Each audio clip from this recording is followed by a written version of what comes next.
सबसे पहले हम दुनिया के सबसे ताकतवर देशों की रैंकिंग पे नजर डाल लेते हैं। इसमें अमेरिका ने फिर से सबसे ताकतवर देशों की सूची में पहला स्थान हासिल किया है। इस लिस्ट में चाइना दूसरे स्थान पर, चीन के बाद तीसरा स्थान जापान ने हासिल किया है। वहीं इंडिया ने रशिया को पीछे छोड़कर चौथा स्थान हासिल किया है। रशिया 5वें स्थान पर है, जबकि ऑस्ट्रेलिया, दक्षिण कोरिया और सिंगापुर ने सबसे प्रभावशाली 8 देशों में अपनी जगह बनाए रखी है। लेकिन इंडोनेशिया अब 9वें स्थान पर आ गया है, जबकि मलेशिया टॉप 10 से बाहर हो गया है और उसकी जगह थाईलैंड ने ले ली है। अब आप ये सोच रहे होंगे कि ये तो एशिया पावर इंडेक्स की लिस्ट है, इसमें अमेरिका और ऑस्ट्रेलिया क्या कर रहे हैं? ये दोनों तो एशिया में आते ही नहीं। तो ऐसा इसलिए है क्योंकि ये इंडेक्स एशिया देशों से अच्छे संबंध रखने वाले देशों को भी शामिल करती है। अब ये तो हुई रैंकिंग जिसमें इंडिया रशिया से आगे है, पर सवाल ये है कि ऐसा क्यों?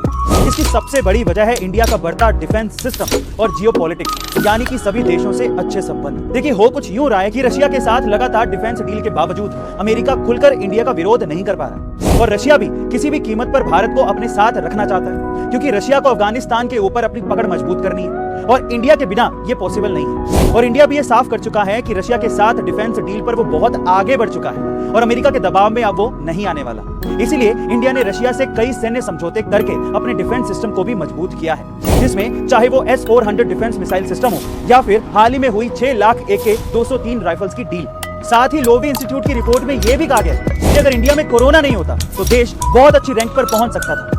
वहीं दूसरी तरफ अगर हम इंडिया की तुलना चीन से करें तो इंडिया को चीन के 40% आर्थिक आउटपुट तक पहुंचने में अब करीबन 10 साल और लग जाएंगे। वहीं पिछले साल का अनुमान यह था कि इंडिया 2030 तक चीन के आर्थिक आउटपुट के 50% तक पहुंच जाएगा, पर कोरोना के चलते ये समय बढ़ गया। अब इंडिया के कमजोर पक्ष की बात करें तो इंडिया आंतरिक मामलों में काफी पीछे रह गया, जिसमें देश में होने वाले आंदोलन इसके लिए जिम्मेदार है, जैसे कि किसान आंदोलन, और इस वजह से भी इंडिया की रैंकिंग नीचे रह गई। अब बात करते हैं इस लिस्ट में आए नंबर 1 देश अमेरिका की। देखिए, अमेरिका ने कोरोना काल में दूसरे देशों को आर्थिक सहायता पहुंचाने के मामले में चीन और भारत जैसे देशों को पीछे छोड़ दिया। अमेरिका के साथ पूरे यूरोप की सैन्य शक्ति भी है, जिसमें ब्रिटेन और इजराइल जैसे देश शामिल हैं, और जापान के साथ भी अमेरिका के अच्छे संबंध हैं। हाल ही में अमेरिका ने कई देशों में अपनी सैन्य शक्ति को मिलिट्री बेस स्थापित करके बढ़ाया भी, जिसमें एशिया के कई देश शामिल हैं। इन सब मापदंडों के हिसाब से इस संस्था ने अमेरिका को 82.2 अंक दिए हैं, जबकि 2020 में उसे 81.6 अंक ही मिले थे। वहीं दूसरी तरफ भले ही अमेरिका की इकोनॉमी चीन के मुकाबले कम बड़ी हो, पर वो ओवरऑल इकोनॉमी में अभी भी चीन से आगे है। अब अंत में चीन की बात करें तो चीन को 74.6 अंक ही मिले हैं, और 2018 से पहले तक चीन को इतने कम अंक कभी भी नहीं मिले। इसके पीछे की सबसे बड़ी वजह है चीन में जन्मा कोरोना वायरस। जी हाँ,